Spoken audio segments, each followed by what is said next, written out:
Awesome. Hi, everybody. I'm Angie Zimmer. I am also an optimizer here at Vine Skills, working through with Filevine. I'm also an attorney, so I understand the beauty and power of Filevine, but I also realize that sometimes it can be a little overwhelming, and you're like, yeah, just put it in there. Tell me where it's at. But sometimes it's not as helpful, and I don't know if you are getting the most out of it. So I want you to try and get the most and efficient use of your time, rather than, spending a lot of time with the data entry and things like that. So today we're going to go over some what I think are helpful tips and tricks. Please, like Jasmine said, feel free to put some questions in.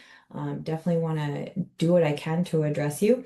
And for those of you who maybe aren't attorneys but want your attorneys to use it more, please feel free to share this once the post video is posted on our website. We also have lots of other great resources there. Just go to our Vine Skills website and it's right there for you. So with that, we're gonna jump in and get started. I'm gonna share my screen with you.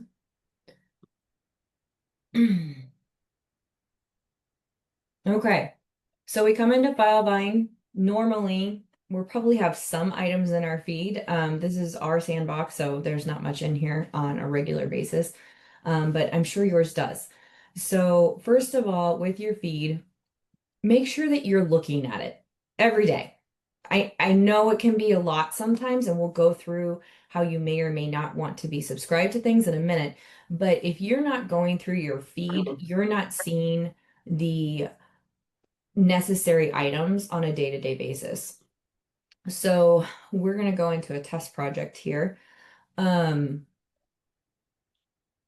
this is mine. There's not much here, but seeing these items in your project, which is a case, will really help you kind of figure out what's going on. You can also filter quickly. So if you just want to look for any phone calls that might be happening, you can click the phone calls. Same with texts and tasks, and it's going to show everything that's related to this project. Again, going through and kind of looking at the highlights is always a good thing to do every day. So when does it pop up in your feed and when doesn't it? What does it even mean? How does it work? So what Filevine has done in the last year or two is turned on what we call subscriptions.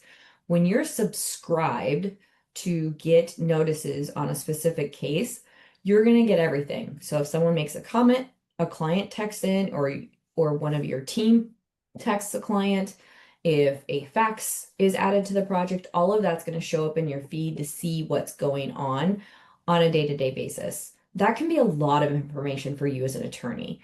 So oftentimes it's better to only be subscribed if you actually need all of that information all the time. It doesn't mean that you can't see what's going on, because you can come to any case and come into the activity feed and see it.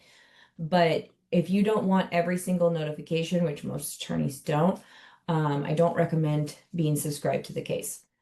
Or perhaps if you just kind of want to keep an eye on things for pre-lit, and then because that's what you do and you're the pre-lit attorney in a personal injury firm and that's all you do, be subscribed only to those cases. And once they move to litigation, then it needs to be turned off.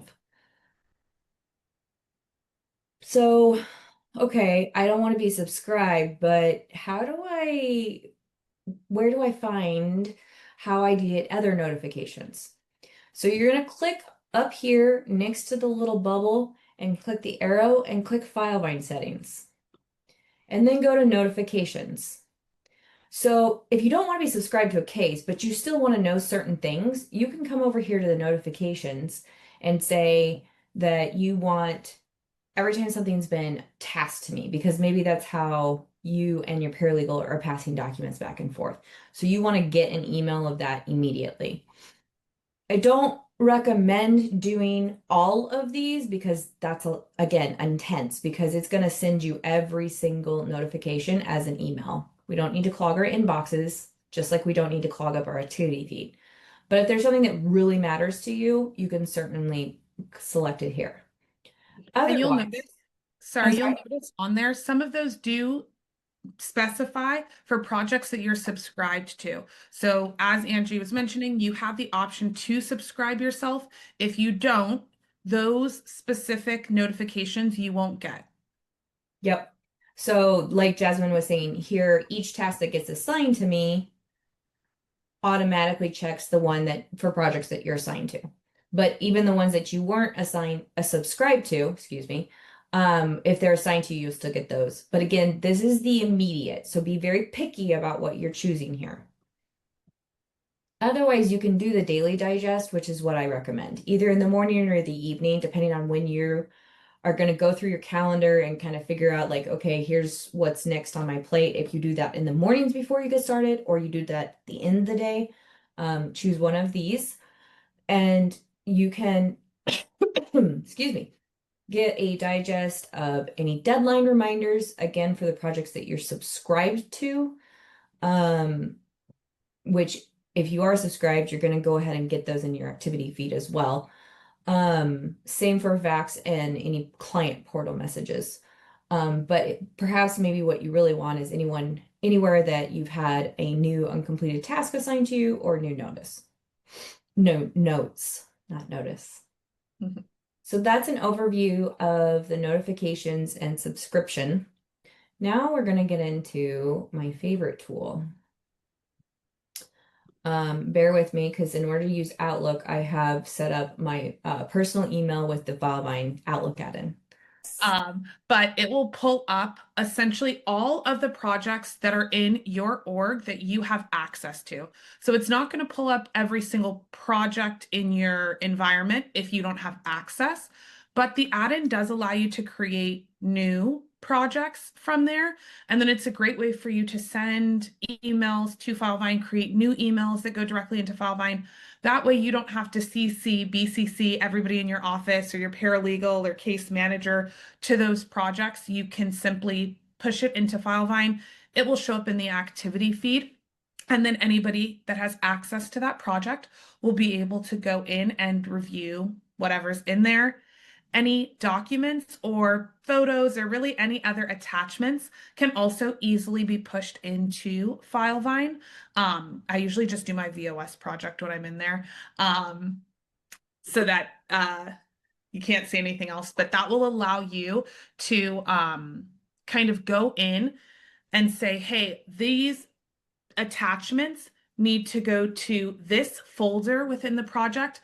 I want to be able to rename them as well, because sometimes images come out as image 0073, and that's not really helpful when you push it into Filevine. So you do have the option to go ahead and rename them from the plugin, and then again choose which folder within the document that they go into. The other really nice thing about the add-in is, as you can see in the support article that Angie's pulled up, the contact section right here is going to pull up all of the contacts associated with that project.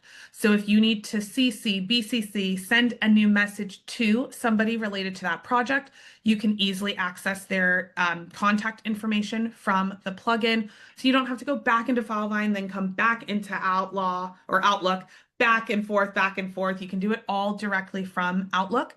And then again, send emails. It's going to automatically include the project email so that you can, again, have that thread go back into Filevine. Another really cool thing, you can attach documents to new messages as well. So if you're like, I need to send this, I just created a letter of rep that needs to go out, you can easily attach that from your Filevine documents into a new email and get that sent out. And then along those same lines, if you're going to send that email and you want your assistant or paralegal to be following up with the client to make sure that that gets signed and sent back, instead of sending the email from here and figuring out where the attachment is and then going into Filevine and sending a task, you can literally do it all in one place from this add-in within Outlook. So you're going to pull in the document. You'll come down here in the box. You're going to hit your @ sign, type in your paralegal's username, and then say follow up with the client in 3 days to ensure that this was signed and sent back. Then instead of attached to project, it'll actually say send email. You'll send the email with the letter of rep attached to the client and task your assistant or paralegal immediately, all in one step.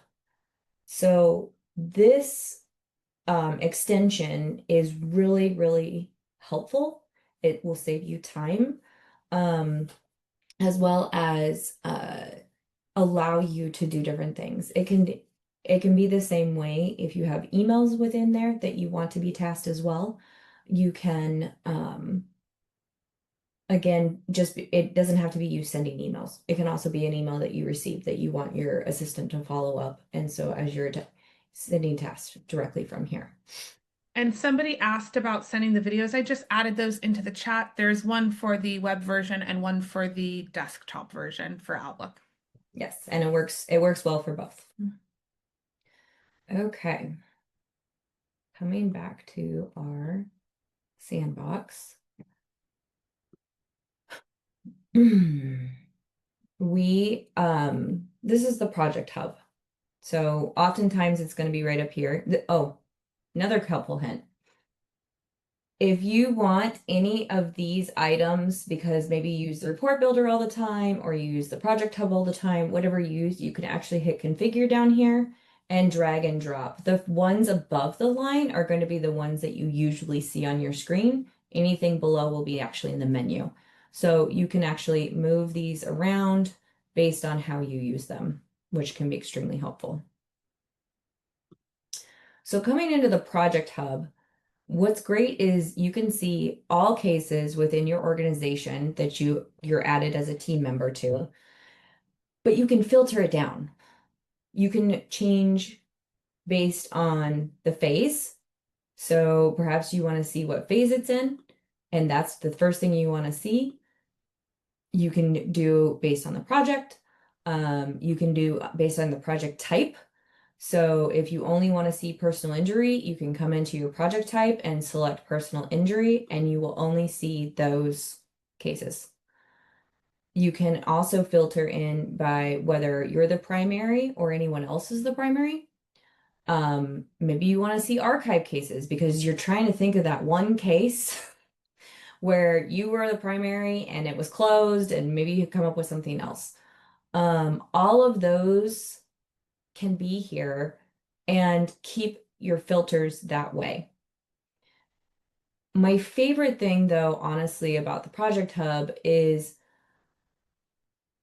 sometimes we lose track of when ourselves or our team has last touched a case.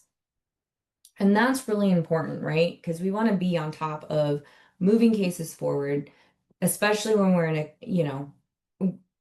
time and billing and or contingency fee. We want to stay on top of that. We want to keep our cases moving. So you can actually look by the last activity. So the last time anyone touched this case was a month ago. But what if it was, like this one 3 months ago? Not uncommon in our sandbox because this is test cases, but that's not something you want in your case. So keeping an eye on when the last activity is will tell you how often that file is being touched.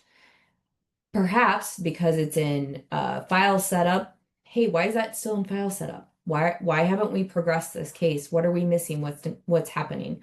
Or if the phase says something like discovery, okay, maybe it should be sitting there, but maybe not. So that's a chance for you to go and investigate it.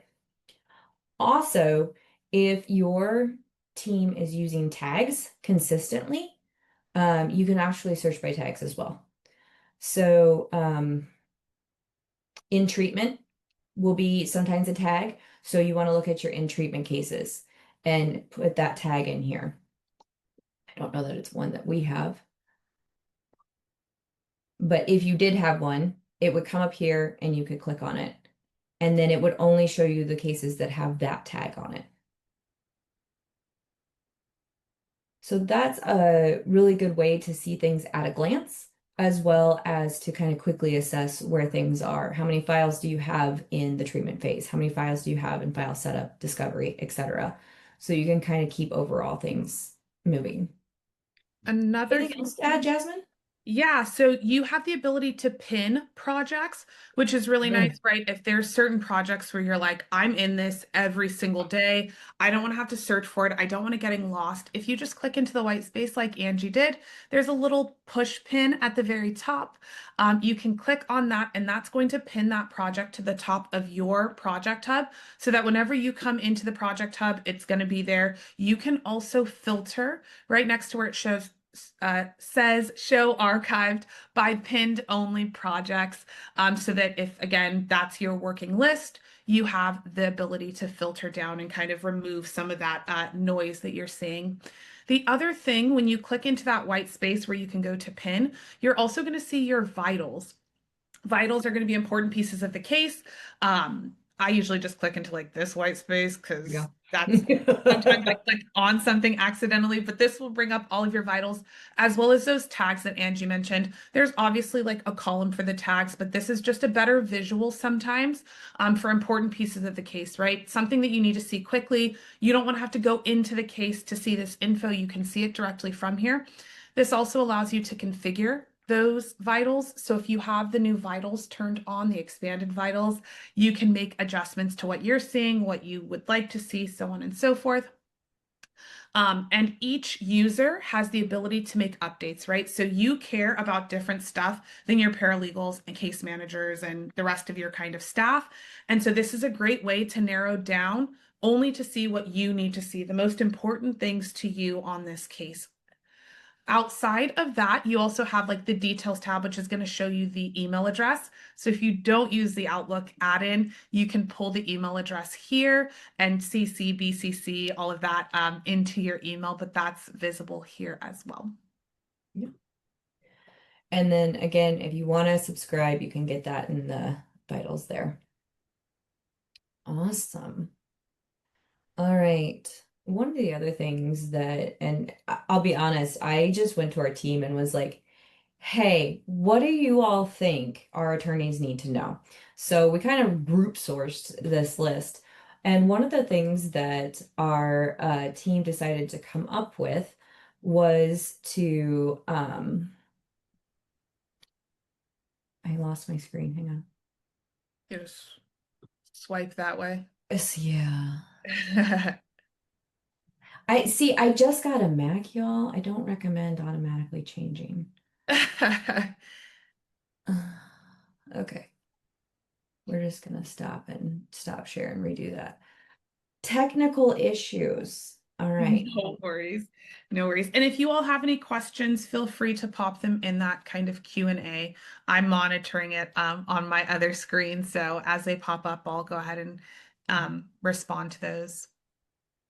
But I'm sure you all can appreciate I'm trying to only keep the things that I'm supposed to share with you on the screen.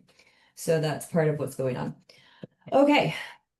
So Jasmine very kindly just added a task into, or excuse me, a note into the project. So this is where if you're not being subscribed, but you want to see things mentioned, this is where you and your paralegal and the rest of your team can really facilitate the communication within Filevine. So what Jasmine did is she came in, hit the plus sign, and then the at to start typing a user. And we can start, and then we can send the message. That way, what's showing up in your screen is only this specific note because you're mentioned in it. And again, if we were going with those specific notification settings for the digest and you wanted the notes that you're mentioned in, this is something that would come into that email. So that way, you're only seeing the things that you absolutely need to see. So what your paralegal could do is come in and type a note and then maybe say CC with your username on it. Or they, excuse me.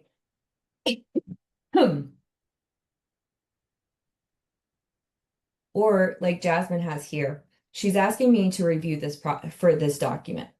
So you can easily attach a file here that and either upload it, or if it's already in the document, you can actually just start typing and pull something over to be reviewed. And then say, I reviewed, however, the document needs edits as I marked up. Then instead of hitting complete task, what you can do is hit reply and switch the assignee back to Jasmine. So now when we're document reviewing, instead of emailing it something back and forth or telling your paralegal lawyer to find it, but they can't find it because it's drowned in a bunch of documents or they're not sure which version you were using, it's all right here. And you're just attaching it back and forth and you're switching the task back and forth until it's done. You can also use the @ symbol in your reply. If you do that, it will change the task assignee for you.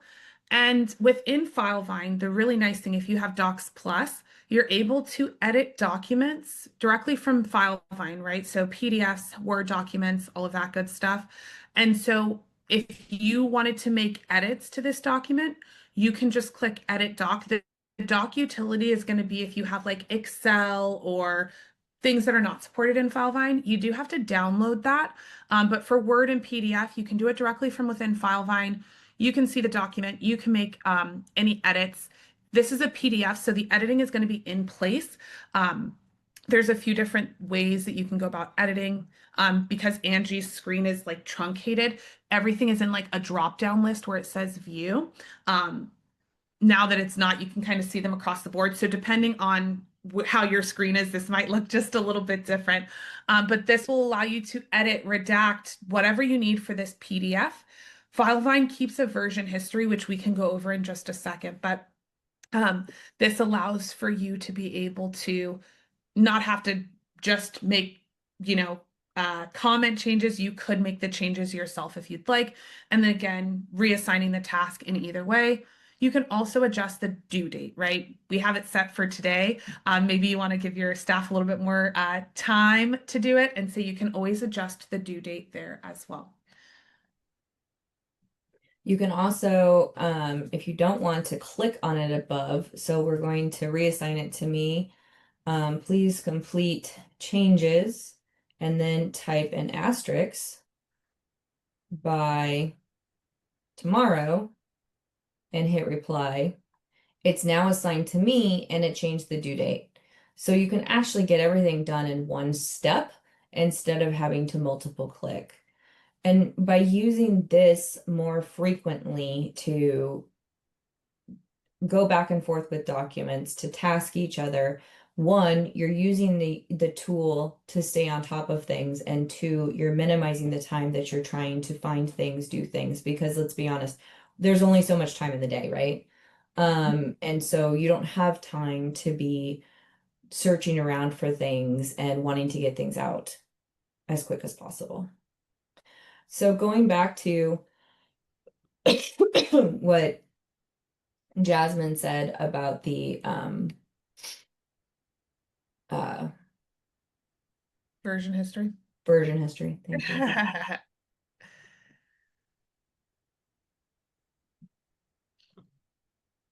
So you can come to, no. Do we In have the version actual history in documents?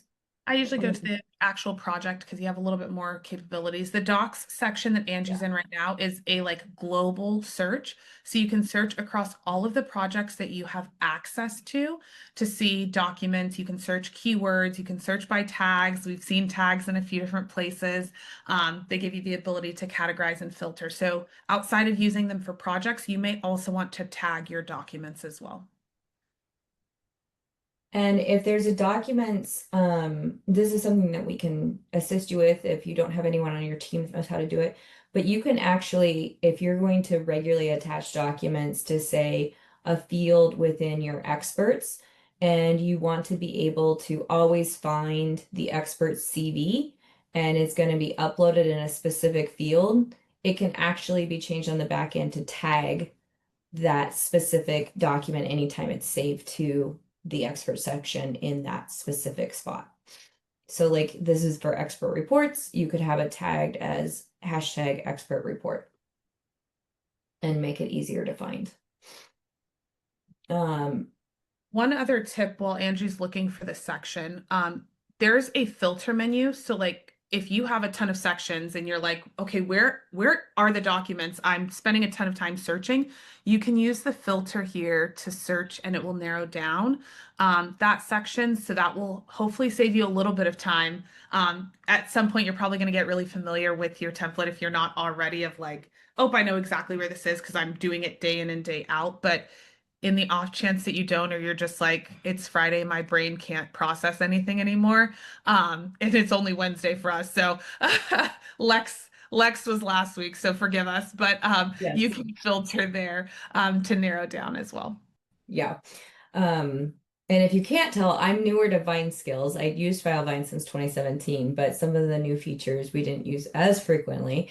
So Jasmine's doing a great job assisting me here, just as your paralegal or other team members, I'm sure, who assist you. So when you come to the document section, which we did find thanks to the filter menu, you can actually select the document. You can preview it from here. You can see that if you have AI, you can actually ask it to do an AI. This is where you'll do like more specific prompts if you have that feature. You can, and the important thing to know too is anywhere there's a document, you can always find this field, which will allow you to create a share link. So if you need to share a settlement statement with the client, you can share the link, you can create a password, and you can set it for however many days for the link to expire if that's what you choose. The default is 60, but you can change it to a custom date or anything else that you want there. You can actually start new docs here. That's a lovely new feature. You can lock it. So let's say you finished making all of these and you don't want anyone to make any changes. You can actually lock or unlock the document. You do have to be a project admin in order to force unlock. The lock shows up when somebody has the document open for editing. So Angie has the document open in her second tab.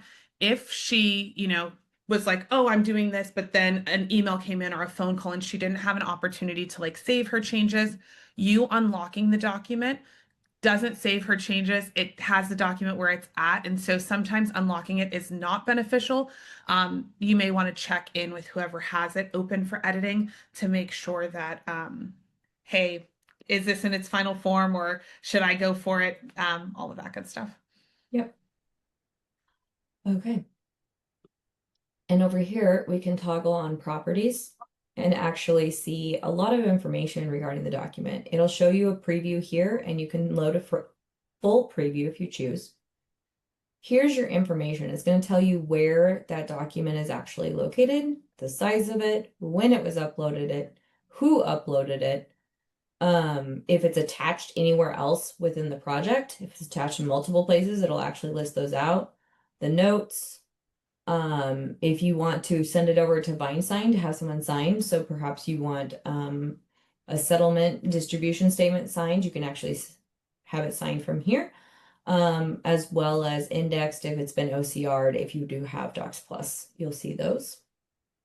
You can also see the version history. So here's the original document as it was uploaded, as well as the one that has the comments that I made changes to. Now you can see because I unlocked it and I did not save my changes, they're not there. So that's a perfect example of what Jasmine was talking about. But if I had saved it, you would have seen it here. But it And will this show you each and every version. and it will tell you, or you have the option. So this one says it was automatic option. So this wasn't something that your staff created the version for, but you do have the option as you're going through or your staff is going through to make changes to have them edit the version history. So if you go, or I guess version info, if you go to the three dots, it says edit version info. I think you might have to do it on the original one. Where you can add in like no highlight or no additional changes or whatever you have in there. Maybe there's a specific clause or something that was added in that maybe is removed in future iterations of the document. And then once you save that, it will show up in the actual, like, so you don't have to click into it. You can easily visually see it. And this also allows you to restore previous versions. So if you're like, I need that version back with no additional changes, you can restore it. It'll create a new version. It'll tell you based off of version one. Now you have a version three. So it doesn't just, it creates a new version for you. If you all are ever offline, right? You're maybe flying, jet setting somewhere, and you need to finish some things. You can always download these documents, work on them offline, and then re-upload the new version so that it still maintains a version history for you all, but gives you a little bit more flexibility because sometimes the plane's Wi-Fi is not the best. So that's an option for you all as well. And then lastly, again, you can see that there was a share link created. If there hadn't been a share link, oh, that's the actual calculator. There's a document. You can see also creating a new share link and any other links that were here. Any questions at this point, Jasmine? No questions, but one other thing in the docs section, I know Angie showed you all how to attach a document to a note that was created.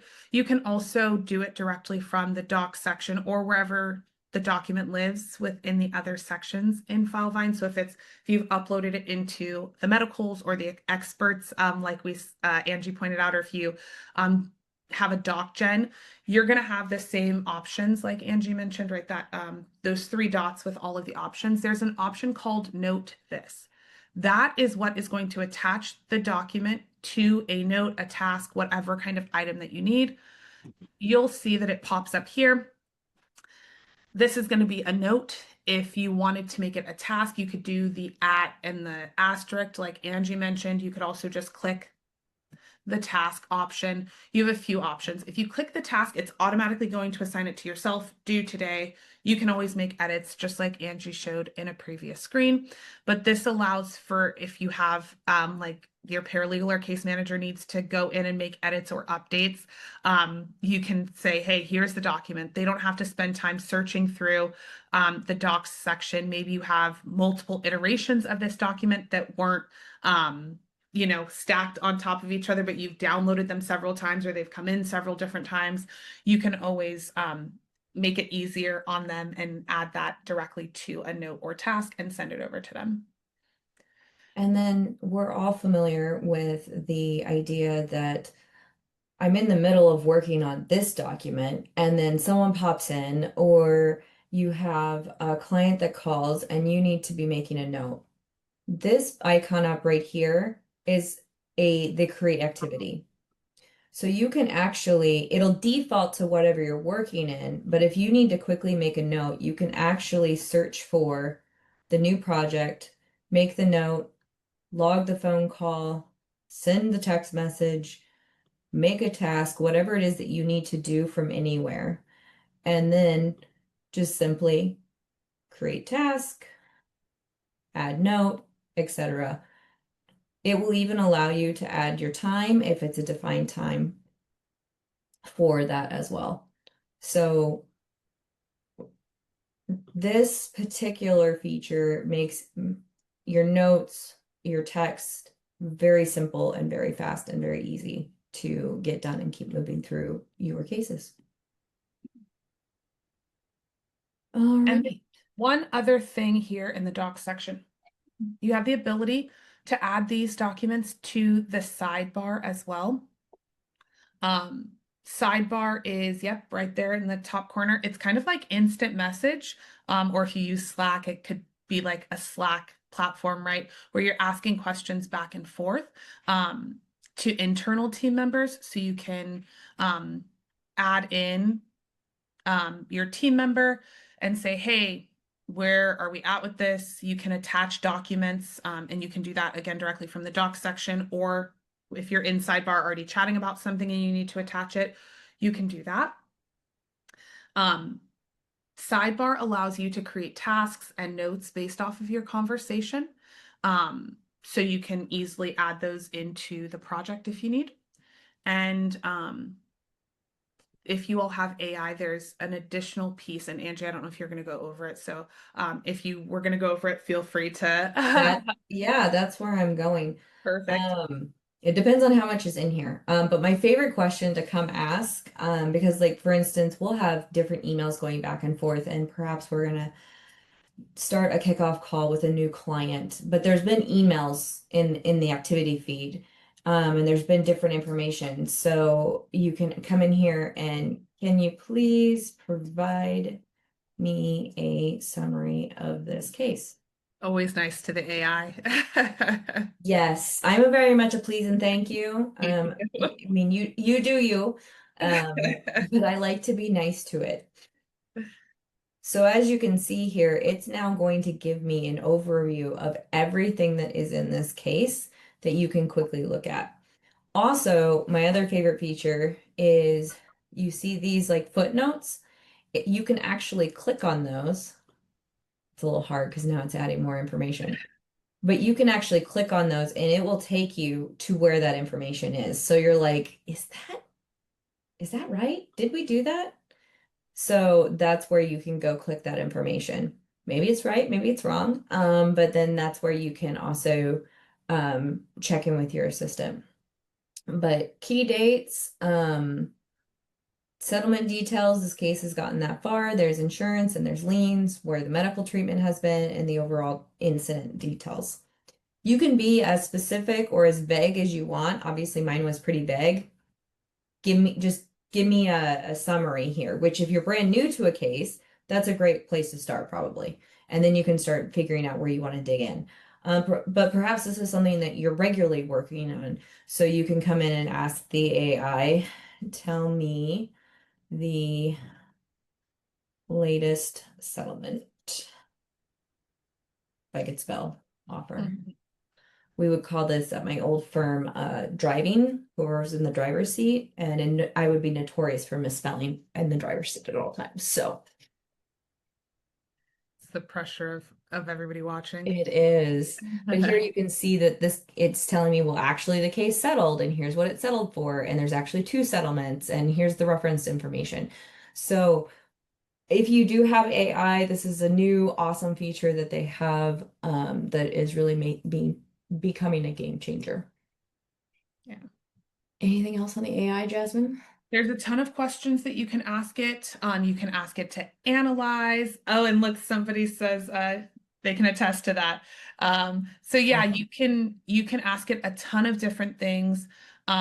You can ask it to analyze, right? And this is going to be your overall case data.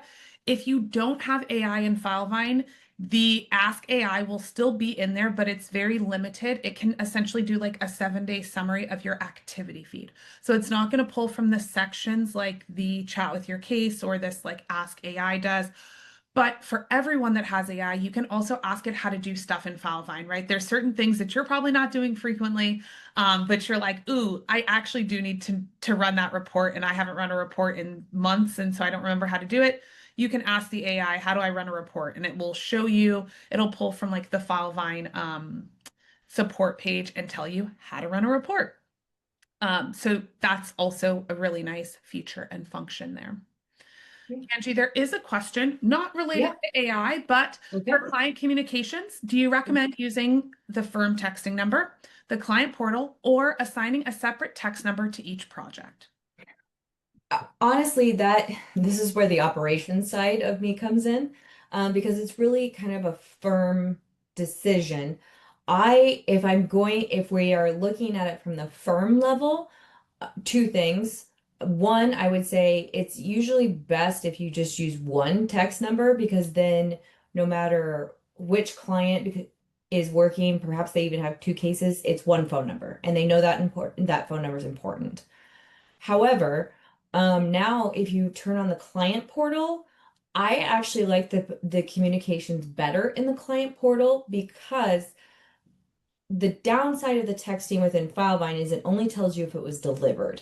The client portal will actually tell you not only is it delivered, but whether or not the client has read it. Now, it could be that they opened and closed it and didn't read it that well. Um, but you could have that with any text. But at least you know that it's been seen by the client. And then maybe that's a good time to follow up if you didn't get a response within a day or so. But I personally like that for those reasons. I don't know, Jasmine, that's my take. What's yours?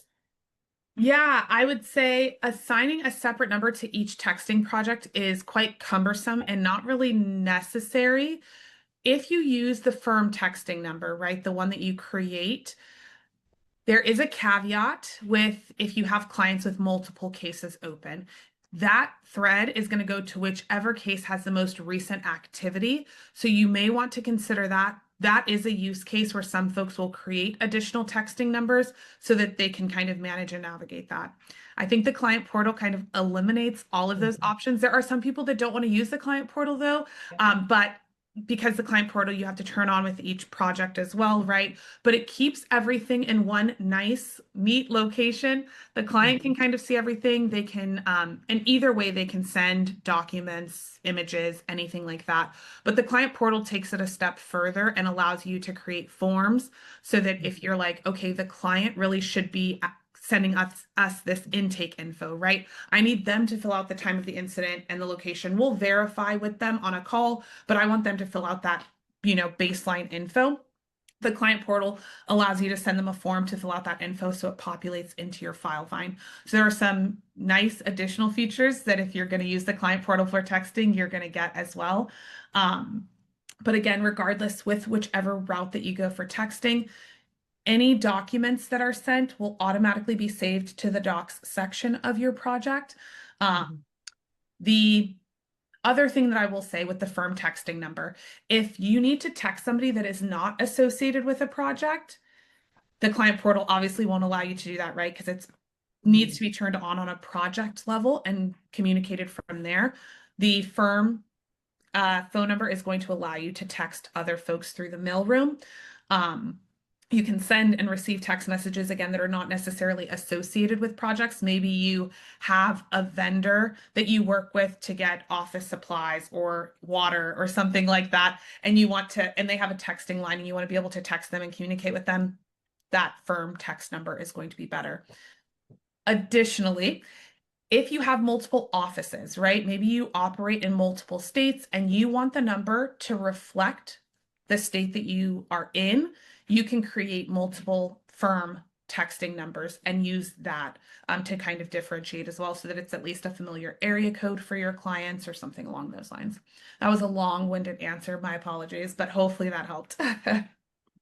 You can tell we're both like thinking from an operational levels. We got to come from that big picture and then kind of narrow down when you were looking for a basic one. But that is the beauty of what we do, is that we are looking at it from that big picture to help you make the best decision for you and your firm and your clients.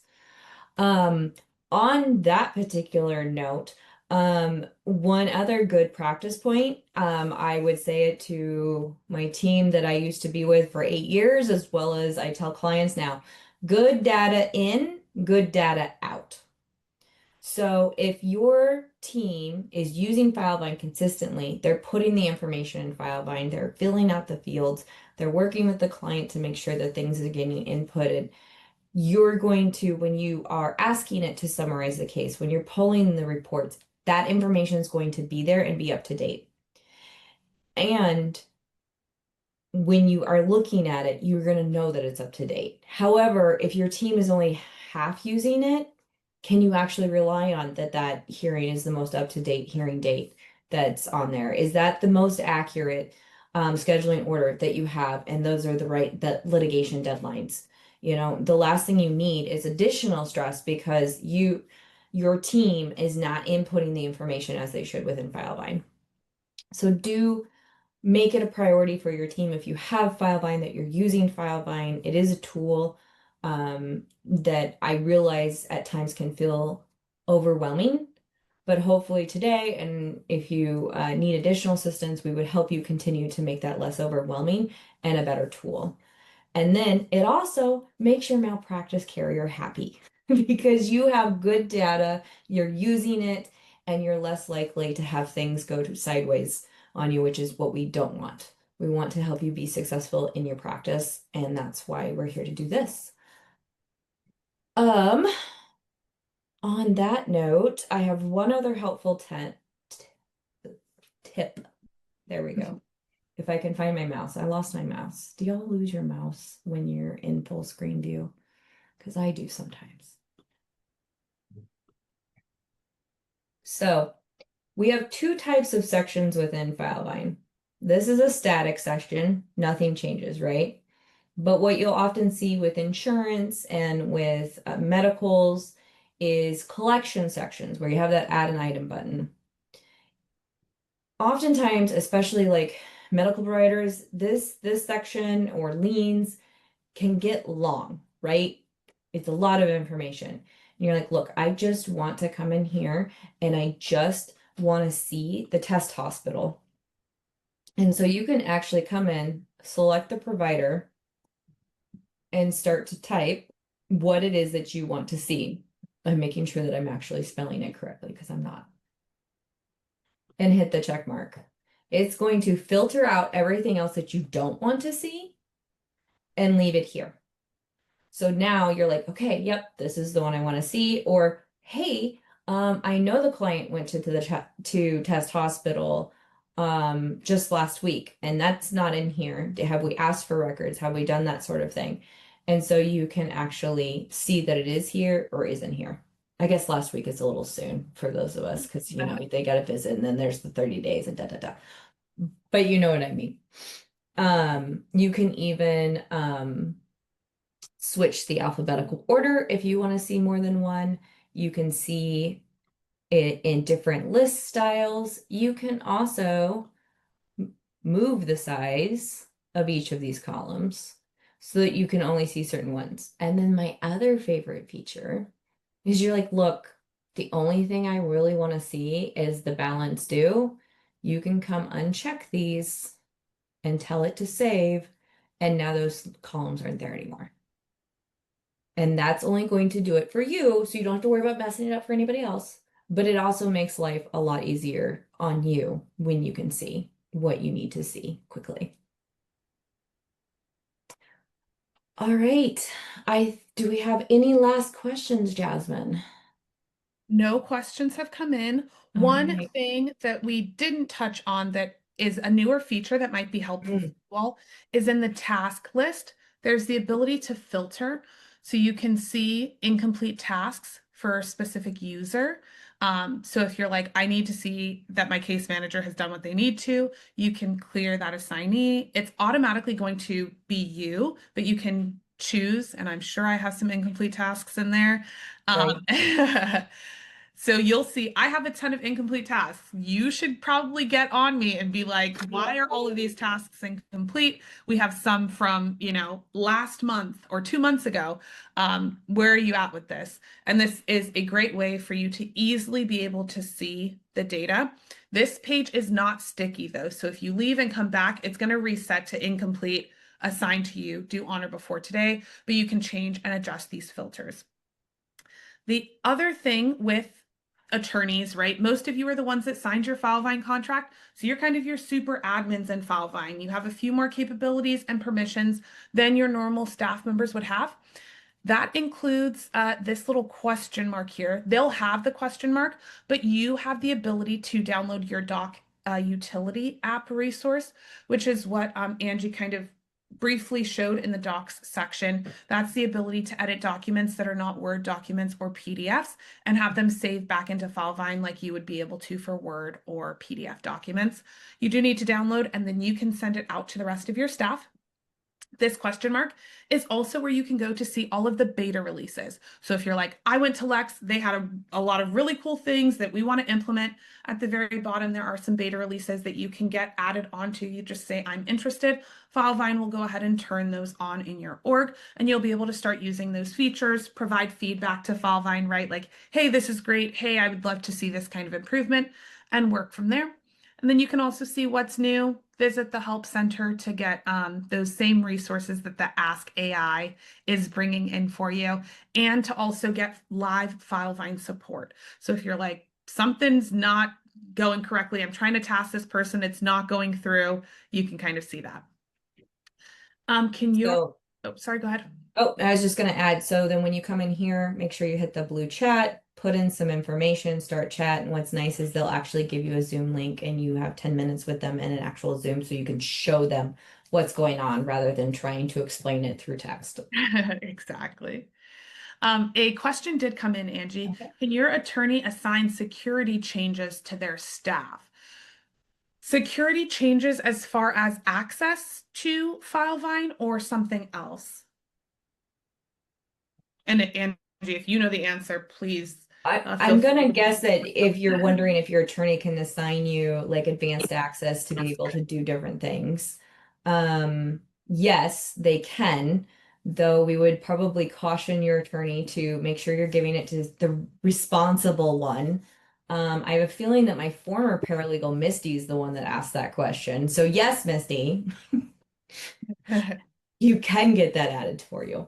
Um, but they have to be able to actually give it, and you would be responsible. And those permissions do have kind of like, hey, this is high risk. There are some warnings for certain things that are really going to mess with your data.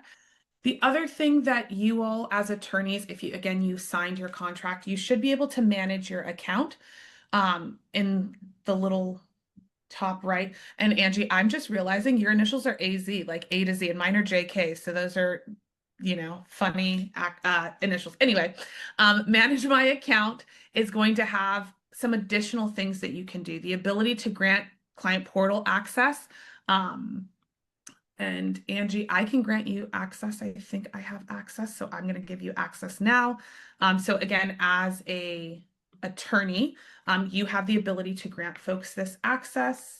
I'm going to find Angie and I'm going to grant her access so that she can also show you what this admin looks like. And I'm actually going to take over sharing just so that they can see how to do it. That Yeah, probably let's do that. makes sense. I knew it was Misty. Mm. Perfect. So I'm in that account manager page. I'm here under users. I can see everyone that has access to our org. I can narrow this down because we have quite a few people.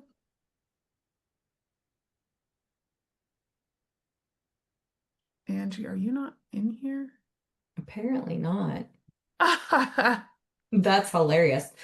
Um, For some reason you're not in here, but this will yeah, I allow don't know. you to come in and say this person needs admin access. You can grant them admin access. That will give them access to these additional items here.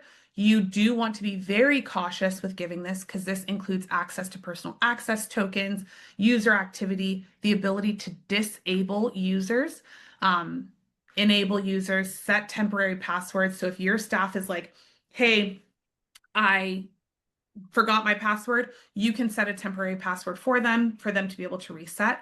You can also disable users. So if folks leave your firm, you're going to want to come in and disable them here. So that way they can't log into Filevine. And then there are a few other things that you'll want to do, reassigning tasks, reassigning kind of their role to somebody else. And I think we have some videos. I think we did that in a previous free help session. So there's a video out there somewhere of it. But yeah, those are, that's kind of some additional functionality that a lot of you do have. The last quick tip I will give you, you're looking for that video, go to Google, type in Vine skills, disable user. Most and then click videos, and most likely you're going to find what you need, or just type in Filevine, and because you didn't get what you needed from the chat, maybe you can search quickly that way, and there's lots of great resources that will automatically come up into your search. So thank you so much for taking time to be here with us today. Thank you for putting up with my technological challenges. But at the same time, at least you can see that it's not just you. All of us struggle at points. But it's still an amazing tool that I hope that this will help you streamline how you use it and can use it more efficiently after today. Awesome. Thanks so much for all of your knowledge, Angie. We appreciate it. If you all are looking for help in Filevine, maybe you are newly launched and you're like, I need some help updating or editing, or you've been in it for some time, let us know. We can run a free audit. We can tell you where to start and then work with you to get those things accomplished. If you're like, we need one of you on our staff full time to kind of do this, we do that too. Reach out to us and we can get you connected with somebody that can be a part of your team for the long haul or, again, short period of time. Totally up to you. All of that information can be found on our website. Our free help sessions are always recorded. They're usually up on our website at the end of the week. So you should be able to see this one if you need to revisit any of the items, or if you want to look at previous recordings, those are up as well. We do these almost every Wednesday, so feel free to check out our website to see the upcoming sessions and topics. And as always, if you need anything, let us know, and have a great rest of your week. Thanks so much. Thanks, everybody. Bye. Bye-bye.